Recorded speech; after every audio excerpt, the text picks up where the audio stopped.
오늘 말씀은 이제 여호가 이스라엘의 왕이 되는 그 과정, 그리고 이스라엘 왕 여호람, 여기서는 요람이라고 되어 있는데 여호람이죠. 여호람이 또 죽고 아하시아가 유다의 왕 아하시아가 병문안으로 여호람을 찾아갔다가 예후의 반역에 의해서 거기서 모두 죽음으로 말미암아 하나님의 말씀이 성취되고 하나님 말씀대로 이세벨이 이제 죽는 그러한 내용이 오늘 본문 말씀입니다. 9장 1절에 보면은 선지자 엘리사가 그의 제자 중 하나를 불러서 너는 허리를 동이고 기름병을 손에 가지고 길르앗 라못으로 가라, 이렇게 말합니다. 그 이유는 님시의 손자 여호사밧의 아들 예후를 찾아서 골방으로 들어가서 기름을 부어 가지고 이스라엘의 왕으로 삼으라 하면서 기름 부으라고 말하고 있는 거죠. 여러분, 이 기름 부음이라고 하는 것은 누구 때에 이미 기록되어 있는 겁니까? 바로 엘리야 때에 하나님께서 엘리야에게 세 가지 사명을 주셨는데, 그가 첫 번째로는 아람 왕 하사엘에게 기름을 붓고, 두 번째로는 예후에게 기름을 부어서 왕을 삼고, 세 번째로는 엘리사에게 기름을 부어서 너의 후계자를 삼으라 라고 했던 이 세 가지의 미래에 대한 사역에 대해서 엘리야에게 주셨던데요. 엘리야는 그 후에 구름을 타고 하늘로 병거 타고 올라가서 그가 승천했고요. 이 엘리야가 예후에게 직접 기름을 붓거나 그러지 않았습니다. 대신에 그 기름 붓는 사역은 누구에게로 갔느냐? 바로 이 엘리사에게 간 거죠. 하나님께서 엘리야에게 이렇게 하라 하고 세 가지 명령을 내렸지만은 실제적으로 그 일을 했던 그거를 다 엘리야가 한 게 아니라 이 예후에게 기름 부어서 이스라엘의 왕이 되게 하는 이 사건은 엘리사를 통해서 하나님이 그 일을 하시는데, 엘리사도 본인이 직접 하지 않습니다. 여기에 보면은 엘리사가 이 제자 중 하나를 불러가지고 너는 빨리 가가지고 예후에게 기름을 부어서 왕을 삼아라. 그럼 왜 엘리사가 자기가 하지 않고 왜 다른 종을 시킵니까? 엘리사는 지금 움직임이 다 포착되는 사람입니다. 예전에 사울왕 당시에 이 사무엘이요, 이 다윗에게 기름을 부으러 갈 때 사무엘이 하는 말이 뭐였습니까? 내가 이렇게 가면은 이게 다 포착되기 때문에 그가 나를 죽이려고 할지도 모른다. 사울이 이 주변에 이 사무엘이라는 사람이 워낙 거물이기 때문에 유명하고 많은 사람들이 다 알려진 사람이니까 그가 어디 가면은 왕이시여, 이 사무엘이 이 동네에 왔습니다 하고 보고가 올라가는 거예요. 또 다른 데로 가면은 왕이시여, 이 VIP가 왔습니다 해가지고 왕에게 VIP 보고가 올라가는 거죠. 이와 마찬가지로 엘리사는 그 당시에 이스라엘을 살리는 너무나 중요한 하나님의 사람입니다. 그가 가는 곳마다 당연히 그 지방의 촌장들이나 또 도시의 도지사 뭐 이런 사람들이 오면은 엘리사 어서 오시라고, 엘리사님 우리 집에 머물고 가시라고 하면서, 이 엘리사는 이 사령관이나 왕과도 얘기하는 사람이기 때문에 엘리사가 가는 곳마다 많이 보고가 올라가는 상황입니다. 그런데 만약에 엘리사가 어디 가가지고 기름병을 가지고 가서 누구에게 무엇을 했다, 기름을 부었다 라고 하는 말이 들리면 그 즉시로 왕에게 보고가 올라가고, 왕이 어떻게 되겠어요? 아니, 나 말고 다른 사람이 기름을 부었다고?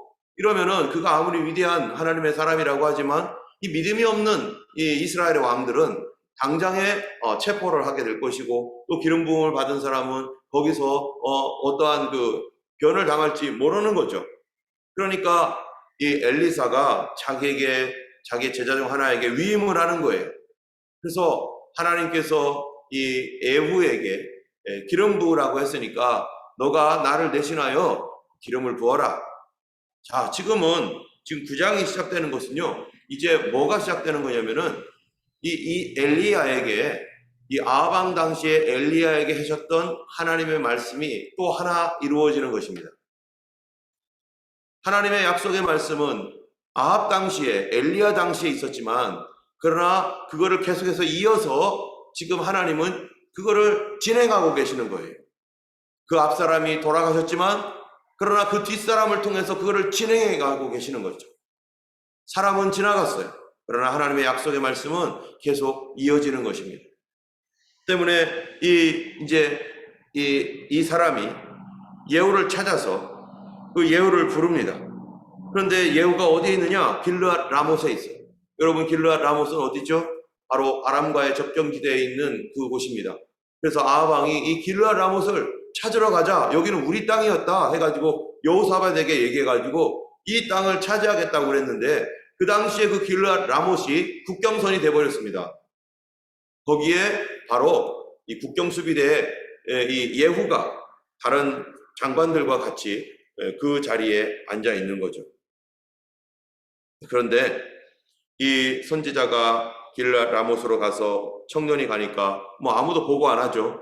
이게 무슨 뭐 대단한 일도 아니고 이 청년의 움직임이 포착되는 것도 아니고, 그래서 그 군대 장관과 같이 있을 때 이 청년이 이 장관을 부르는 거예요. 그리고 자기가 그냥 기름을 부었더니 여호와의 말씀이 당신을 이스라엘 왕으로 이제 삼는다. 그러면서 내게 기름을 부어 여호와 곧 여호와의 백성 곧 이스라엘의 왕으로 삼느니 7절에 너는 내 주 아합의 집을 치라. 내가 나의 종 선지자들의 피와 여호와의 종들의 피를 이세벨에게 갚아주리라. 하나님께서 이미 아합이 살아있을 당시에 엘리야를 통해서 이 땅 그들을 심판할 것이다라고 하나님께서 얘기했었습니다. 그들에 대한 심판이 벌써 몇 년 전이냐면 약 14년 전이에요. 14년 동안 아합이 죽은 지 약 14년 이상이 흘러가고 있는데, 아합이 죽은 다음에 그 다음에 왕이 누굽니까? 아합이 죽은 다음에 아합의 아들 아하시아가 왕이 돼요. 근데 이 아하시아가 하나님의 길로 가지 않고 회개하지 않고, 그리고 그가 죽습니다. 2년 만에.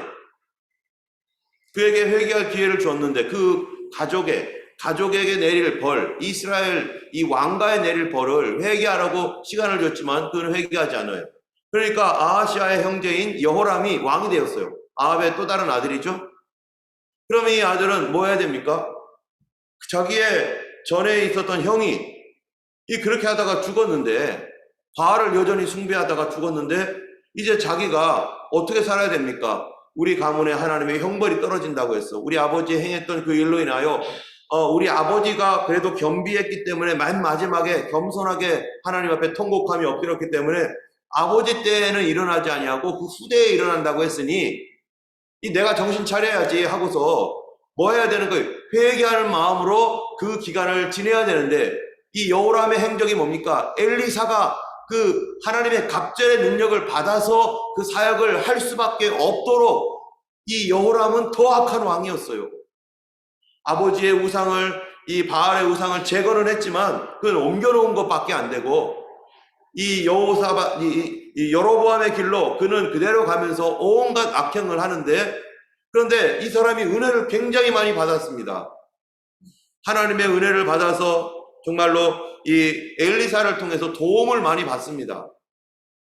아람 군대가 쳐들어오면은 미리 가서 이 엘리사가 이곳에 아람 군대가 오니까 방비하라고, 저곳에 아람 군대가 오니까 미리미리 방비하시라고, 그래서 전쟁의 위협으로부터 참으로 지켜주고, 심지어 나아만이라는 장군이 아람 장군인데 와가지고 그 문둥병이 낫게 되어가지고 돌아가는데, 자기는 옷을 찢으면서 이거 어떻게 할꼬 불신앙으로 이렇게 말했던 사람이, 그런데 나아만은 이 하나님을 믿고 돌아갔어요. 그래서 이 나아만이 군대 장관으로서, 아람의 군대 장관으로서 어떻게 이스라엘을 칩니까? 절대로 못 치죠. 그러니까 어느 정도 평안의 기간이 또 이런 일들로 일어나는 거죠. 그리고 또 엘리사 잡겠다고 사람들을 보내었더니 눈이 멀게 돼가지고 이 포로들을 다 데리고 사마리아 성으로 들어가서 왕한테, 왕이시여 이 포로 잡아왔습니다. 한 사람이 이렇게 많은 사람을 잡아온 거예요. 그러니까 왕이 뭐라고 합니까? 죽이리까? 이거 어떻게 되리까? 아람의 포로를 이렇게 많이 잡아왔으니 그들을 잘 먹이시고 돌려보내십시오. 그래가지고 그들이 눈이 띄어지고 그들을 먹이고 돌려보내고 하면서 아람에 참으로 이 아람이 쳐들어오지 못하도록 그렇게 방비하고 그랬습니다. 또 한 번은 아람이 또 그래도 쳐들어와요. 이 아람이 꼭 사단의 역사 같아요. 은혜를 베풀어 주지만 뭐 절대로 이게 감사할 줄도 모르고, 아람은 또 쳐들어와요. 그래서 사마리아 성을 감싸고 있었을 때 정말로 자기 자식까지 잡아먹을 정도로 그렇게 기근이 심한데, 무엇 때문이었어요? 이게 바로 하나님 앞에 회개하지 아니하고 감사할 줄도 모르고 그냥 자기 고집대로 멋대로 계속 이 여호람을 그렇게 살아가는 왕이에요. 하나님의 놀라운 역사와 은혜를 받아도 마음 안 바꿔요.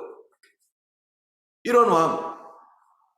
그래서 그 가운데서 하나님께서 아람 군대를 또 쫓아보내가지고 이 빌기똥까지 먹어야 되는 그런 상황에서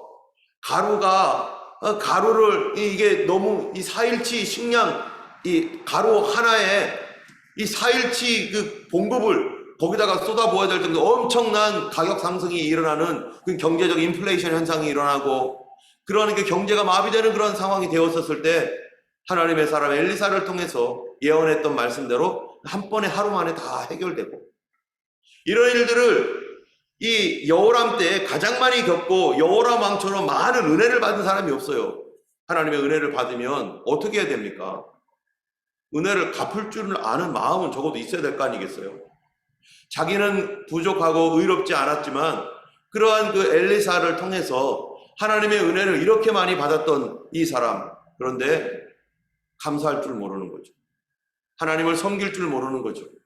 그의 마음에 믿음이 없는 게 아니에요. 믿음을 배반하는 사람이죠.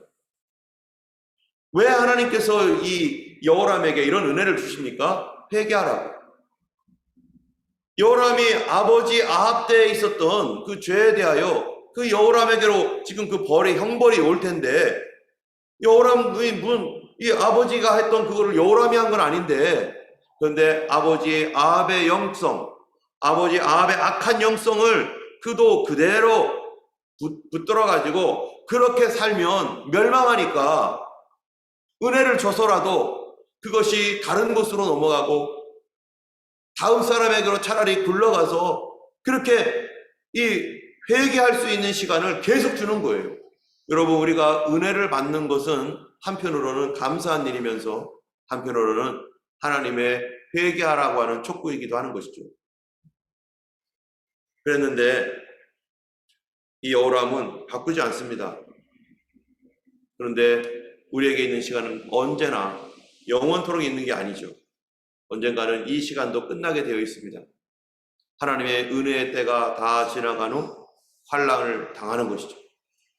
그래서 여호람 왕 12년경에 이제 하나님께서 이제 됐다, 이제는 끝이다 하고서 이 엘리야에게 주었던 그러한 그 약속대로 예후를 이제 사용하는 것입니다. 하나님께서 예후에게 기름을 부어서 이 아합의 집안을 심판하라고, 그리고서 이 종 선지자를 통해서 예후에게 기름을 붓습니다. 예후에게 기름을 부으면서 너가 왕인데 너가 사명이 있다. 그 사명이 뭡니까? 9절에 보니까 7절에 보니까 너는 네 주 아합의 집을 치라. 내가 나의 종 곧 선지자들의 피 여호와의 종들의 피를 이세벨에게 갚아주리라. 하나님이 기억하고 있어요. 회개하지 않으면 그 죄는 기억되고 있는 것입니다. 이 선지자들을 그 아합이 죽였던 그 죄, 또 이세벨이 그렇게 했던 그 죄, 하나님의 종들의 억울했던 그 피에 대하여 하나님이 갚아주겠다. 여러분, 하나님께서요 이 땅을 심판하시는 하나님이십니다.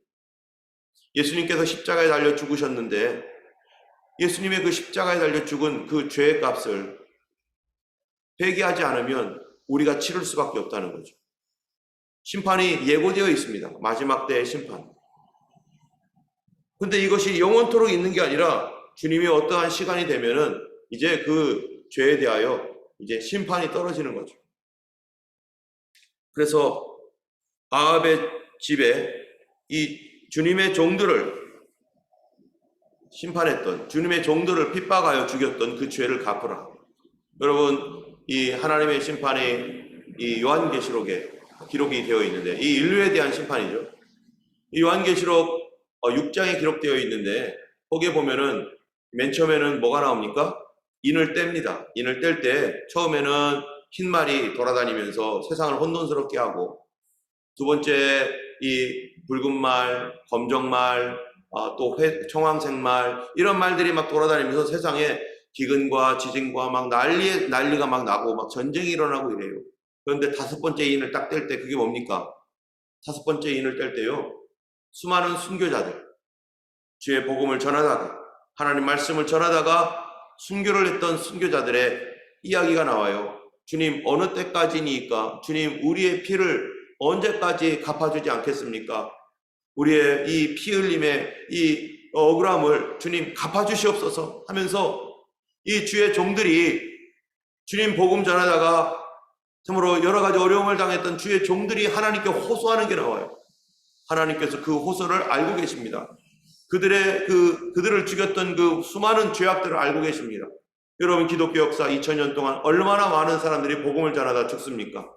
그들을 정말로 여러 가지 방법으로 주의 종들을 핍박하면서 2000년 동안 왔는데요, 어두움의 땅에 들어갈 때마다 수많은 사람들이 자기를 희생시켜 가면서 복음이 전파되어졌고, 우리 한국 땅에, 이 조선 땅에 복음이 전파될 때, 그때도 토마스 목사님이 와가지고 순교를 하면서 그 피가 이 땅에 흘려지고, 지난번에 얘기했던 대로 그 목사님이 그 대동강변에 갔더니 거기에 이 미제국주의자 토마스 하면서 죽었던 장소, 그 기념비처럼 이게 세워놨다고 하잖아요. 그들의 그 수많은 피들, 그리고 그거를 좋아하면서 박수치고 잘했다라고 했던 그 수많은 사람들, 하나님의 아들의 복음을 전하고 있는 그 수많은 그 주의 종들의 피를 보고 좋아하고 그거를 그렇게 했던 모든 사람들이 만일 뭐하지 않으면, 회개하지 않는 이 세상에 대하여서 하나님께서 마지막 때에 심판이 임한다는 거예요. 그래서 주님께서 다섯 번째 인을 딱 떼실 때 이 순교자들의 피의 호소, 하나님 언제까지 갚아주지 않겠습니까? 라고 하니까 그 다음에 여섯 번째 인이 딱 떼지잖아요. 그러면서 천둥과 번개와 지진과 이런 것들이 나면 이 땅의 임금들이 두려워 떨면서 그때부터 벌벌 떠는 거죠. 그런데 그 메시지가, 그러한 그 여섯 번째 인의 내용이 마태복음 마지막 이 24장에 보면은 거기에 마지막 때에 대한 내용 그대로 나오고, 누가복음에도 나오고요. 그 내용이 저기 이 요엘서에도 있고 구약 성경에서도 스가랴서나 이런데, 그때 정황들이 이미 구약 때부터 이런 일들이 있을 것이다. 누구에게요? 바로 복음을 방해하고 복음의 말씀을 거절하며 많은 주의 종들에게 그렇게 종들을 핍박했던 이 세상에 대하여 하나님께서 알고 계시고 기억하고 계십니다. 그런데 그때 회개하는 사람들, 하나님, 우리가 정말 잘못했습니다, 정말 실수했습니다 라고 하는 사람들, 예수 그리스도가 십자가에 달려 죽으셨는데 그 예수님의 이 죽음에 대하여 주님, 그거는 정말 내가 잘못한 죄인입니다, 내가 죄인입니다 라고 할 때, 그들이 예수님이 죽었던 그 죽음이, 예수님이 순교나 마찬가지인데 예수님이 죽었던 그 죽음이 오히려 나를 살리는, 내가 회개할 때 그 피로 말미암아 내가 살게 되고, 선교사들이나 또는 많은 복음 전하는 사람들이 그렇게 나 때문에 죽었다면, 그런데 내가 회개하면 그 하나님께서 그 죄를 용서하시고 나도 하나님의 자녀, 하나님의 백성 삼아주시는 이런 반전의 은혜가 우리에게 있지만, 그러나 회개하지 않으면 하나님은 그거를 기억하고 있다는 거예요. 회개하지 않으면 그 용서되지 않은 그 상태가 계속 기억되어서 결국에는 뭐가 되는 거예요? 때가 되니까 하나님께서 뭐라고 합니까? 예후에게 기름 부어라. 그리고 아합 집안에 있었던 그 말씀대로 이루어져라. 여러분, 결국 어떻게 됩니까? 예후가 이 사명을 받는 거죠. 예후가 이 사명을 받고 적극적으로 그 일에 헌신을 합니다. 하나님의 일에 그가 그 반역을 일으켜서 그 일을 하게 됩니다. 여러분, 하나님께서 시킨 그 일에 대하여, 이 왕조를 바꾸는 일에 대해 예후가 얼마나 담대하게 하겠어요? 하나님 도와주시는구나, 나에게 이 사명을 주었구나, 이 나라를 바르게 고치라고 나에게 이 일을 주었구나. 그러면 이 일을 하는 예후는 어떤 사람이 되어야 됩니까? 내가 아합의 집안을 심판하는 것이 자신의 의로움 때문은 아니에요. 하나님께서 그를 기름 부어서 그 사명을 준 거예요. 그렇다면 이 예후는 그러한 이 심판을 행하면서도 앞으로 겸손하게, 내가 하나님 앞에서 이러한 심판을 행했는데 나도 이 집안처럼 이렇게 하면은 나도 큰일 나겠구나 하는 겸손함을 가지고 이제 앞으로 왕이 되어서 다스려야 되겠죠. 예후는 앞으로 어떻게 왕이 되어서 다스릴 것인가? 예후와 예후의 후손들은 어떻게 할 것인가가 이제 열왕기하 그 다음에 그 다음 이야기들이 계속 쭉 흘러가게 되어 있죠. 여기서 예후가 멀리서 이 여호람이 병들어 가지고 있었을 때 밑에 있는 아하시아가 이제 그 여호람을 이제 외삼촌이라고 해야 되나요? 이게 이 아하시아는 서로 결혼 관계가 있었기 때문에 그래서 병문안을 왔었을 때 그때 예후가 반역을 합니다. 그리고 예후가요 활을 들어서 쏩니다. 여러분 활을 들어서 쏜다는 거 이게 사람 맞추기 쉽습니까? 활 들어가지고 총을 가지고서 쏘는 것도 사람 맞추기 쉽지 않은데 왕이 저 멀리 있는데 예후가 반역을 할 때 활을 가지고 쏩니다. 빨리 날아가가지고요 왕을 맞추는데 정확하게 어디를 맞추느냐? 염통을 맞추는데 가슴을 정확하게 맞춰버렸어요. 이게 쉬운 일이 아니죠. 하나님이 개입하신 것입니다. 여러분 다윗과 골리앗의 싸움을 보세요. 다윗이 아무리 잘 던지는 사람이긴 하지만 막 움직이는 어떤 이 골리앗이 막 이렇게 움직이고 있을 거 아니겠어요? 그런데 자기가 물맷돌을 가지고서 물맷돌 5개를 가지고서 그거를 돌려가지고 누구에게요? 바로 거대한 골리앗에게 그거를 던졌었을 때 골리앗 여기를 맞았다면요, 다른 데 맞았다면요, 아무리 자기가 잘 던지지만 이렇게 움직이는 사람, 움직이고 액션을 취하는 사람의 정확한 정수리를 맞춰서 그것도 아주 그냥 이 정수리 아주 정통으로 맞춰가지고 사람이 죽을 정도로 이렇게 맞을 수 있는 거는 다윗의 능력입니까? 다윗이 잘하긴 하죠. 최선을 다해서 던졌겠죠. 그러나 하나님의 도우심이 아니면 정확하게 급소를 맞출 수가 없어요. 하나님의 도움으로 이 이스라엘을 위기에서 건졌습니다. 그도 열심히 했긴 했지만요. 마찬가지로 예후가 아무리 활을 잘 쏘지만 여러분 그 예후에 쏜 화살이 사람의 정확한 급소를 찔러가지고 사람이 거기서 단번에 죽게 되는 그런 것들은 멀리서 쐈는데 또 아합 때도 그렇죠. 어떤 사람이 우연히 활을 쐈다는 거예요. 우연 속에 하나님의 섭리가 있었습니다. 그런데 그것이 이 솔깃, 이 갑옷이 있으면 사람이 갑옷을 입는데 갑옷과 갑옷 그 사이에 조그만 틈들이 있습니다. 이 그 틈으로 화살이 들어가가지고 이 사람의 정확한 급소를 찔러버린 거죠. 아합도. 하필이면 거기에 그 이음새가 있는데 연약한 그곳에 화살이 박혀가지고 그 몸으로 들어가 버려가지고 그가 그렇게 죽어요. 일부러 쏜 것도 아니었어요. 그냥 어디서 날아가는 유탄처럼. 하나님의 심판이 인간이 볼 때는 우연과 같이 보이는 그런 심판도 있습니다. 하나님은 이 모든 역사를 주관하시는 하나님이십니다. 우리 하나님의 약속의 말씀은 변하지 않습니다. 오늘도 우리가 살아갈 때 하나님의 약속을 의지하고 또 하나님의 이 성경에 있는 모든 이런 이 약속의 말씀들이 누구를 통해서 어떤 거는 나를 통해서 이루어질 것도 있죠. 예후는 그렇고 있죠.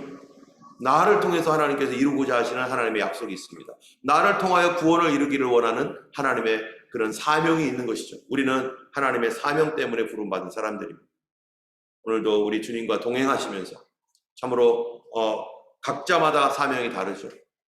그러나 그 사명에 작은 것이든 큰 것이든 충성을 다할 때 하나님께서 참으로 거기에 대한 상을 주실 것이고 우리에게 좀 더 큰 소망으로 더 많은 사람들을 구원하는 그런 사명자로 살아가는 우리가 되기를 원합니다. 기도하겠습니다.